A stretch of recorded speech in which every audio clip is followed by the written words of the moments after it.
Hare Krishna. Today is Ekādaṣī and we are preparing lunch at the ashram.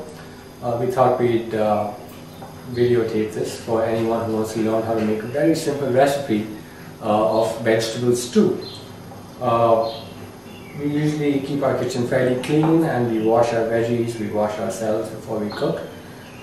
Today's meal is going to be some cabbage, 2 medium-sized potatoes, a couple of tomatoes, 2 eggplants about this size, maybe half of this broccoli, and some pumpkin which I've already chopped up.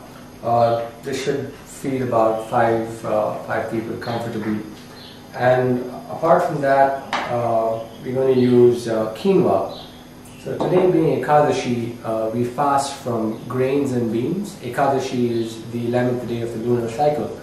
So twice a month we fast from grains and beans, which means no rice, no bread, no pulses like dals or lentils, no string beans, garbanzo beans, stuff like that. So in order to get a complete protein on Ekādaṣī, we use quinoa, which is actually a seed, so it can be had on Ekādaṣī. Another option is buckwheat or kasha that you can use. Of course, you can also drink milk, which gives you a full protein on Ekādaṣī. So cooking the vegetable stew is very, very simple. All you got to do, the basic principle is to chop vegetables up into pieces, put them in a pot with some ghee and spices and make it hot, and come back after 25 minutes and it's done.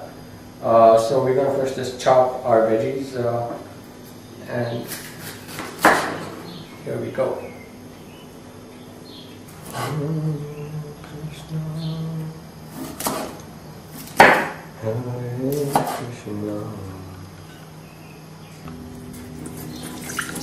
You want to make sure you wash your veggies. You never know what kind of pesticides have been sprayed upon them in the fields. So keep your veggies nice and clean. Certain kinds of vegetables, like cabbage, it's better to chop them up first and put them in a colander and then wash them under running water.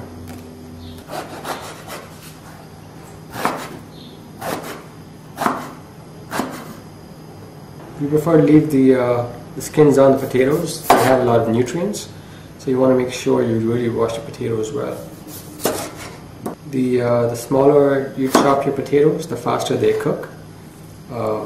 So chop them appropriately according to your taste and the time that you have to cook.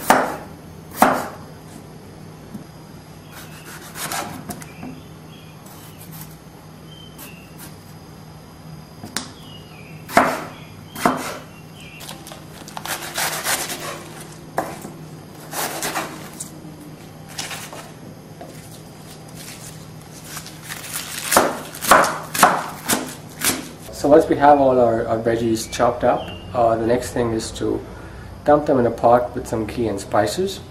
Most of the spices we use can be got at any Indian store. And this is our spice cupboard, and we have hing, which is also called asafoetida, turmeric, salt, cayenne. Cayenne not to be found at most Indian stores. You can get them at any health food store or grocery store should have it. Cilantro seeds, amchur, which is dry mango powder. Back there we have some black pepper and coriander powder up here. So once you have yourself well stocked up with spices, then cooking gets a lot easier because you have all the ingredients with you. For today's dish, we've put together this set of spices. We've taken a dessert spoon, and this is about a 1/4 spoon of asafoetida, 1.5 dessert spoons of coriander powder, a 1/2 teaspoon of turmeric, a couple of pinches of salt, 1/2 teaspoon of cayenne, and a teaspoon of cilantro seeds.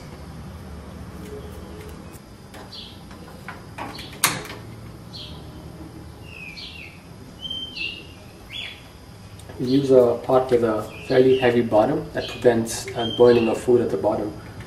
So Usually if the pots are very thin and have a thin bottom, food gets burnt a lot quicker. So this is the nice pot with a nice heavy base.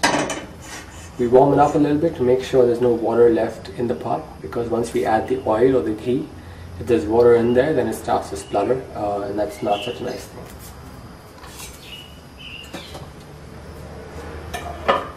So our pot is fairly dry, we've wiped it dry, and we're going to add some ghee to it. And this is completely up to your taste.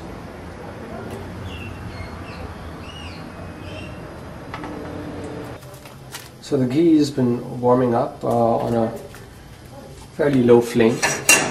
You want to make sure it heats up uniformly. And we're also going to add some cumin seeds, whole cumin seeds. And the way to tell when the ghee is ready is when, if you throw in a few cumin seeds, they start to fizzle and splutter a little bit. So this is not happening yet, so the ghee is not yet warm. Let's put in the cumin seeds. And you can see them splutter and fizzle. It means the ghee is ready. Keep the flame low. So now we add our spices. So ghee is a great vehicle for spices. It really absorbs all the flavors. So that's why I like putting my spices into the ghee along with the salt.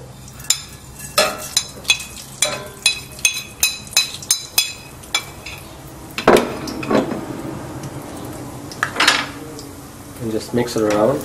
Make sure the ghee gets the flavor of all the spices.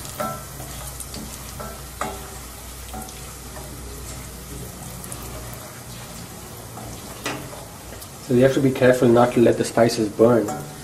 Some people sometimes they mix the spices in a small cup of water and make a paste with it, and then add the paste to the ghee to ensure that the spices don't get burned. Or you can do that with yogurt and make a small thin paste. And now it's time to add our veggies. So the first thing we add is the vegetables that take the longest to cook. In this case, it's going to be the potatoes and pumpkins. So we add the potatoes and pumpkins, and we mix them up well. Let the spice ghee envelop them, and let them soak in the spices of the ghee. And we let this cook for about a minute or two.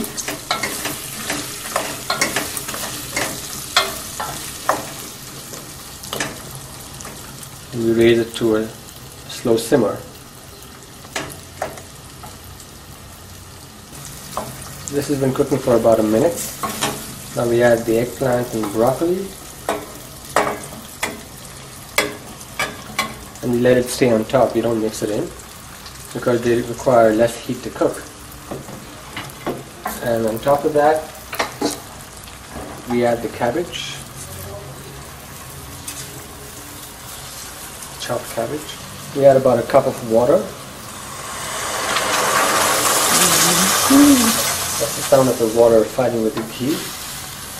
The water gives it,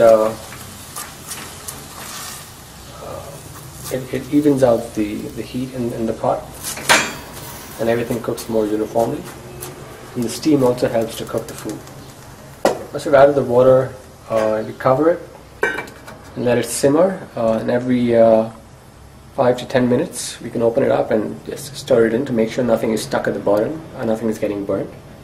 And we just wait now, and after about 10 minutes we add the tomatoes, because the tomatoes, if they cook too much, they become just a big mush. So we like to have our tomatoes retain their form. So we add the tomatoes at the very end. Okay, so it's been about 10 minutes. This has been simmering. It's getting nice and nicely cooked. Just check nothing is burned at the bottom.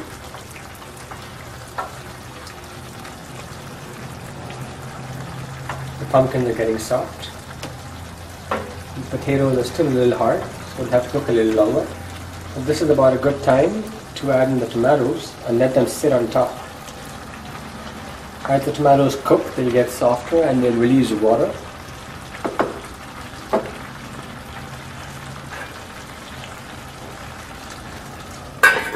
We cover it and let it simmer for another 10 minutes. So it's been about 10 minutes since we added the tomatoes, or tomatoes if you prefer. And we're taking a look if everything's cooked. The potatoes seem just about right. The eggplant and broccoli are well cooked. The tomatoes have gotten soft, and the pumpkins are also soft. So at this point we're going to add in the quinoa with some water. So as you mentioned earlier, quinoa is a seed and it can be had on Ekādaṣī, and it's a complete protein by itself. And quinoa cooks much like rice. It cooks in hot water and it expands. So we're going to add a little water, maybe half a cup or so of water.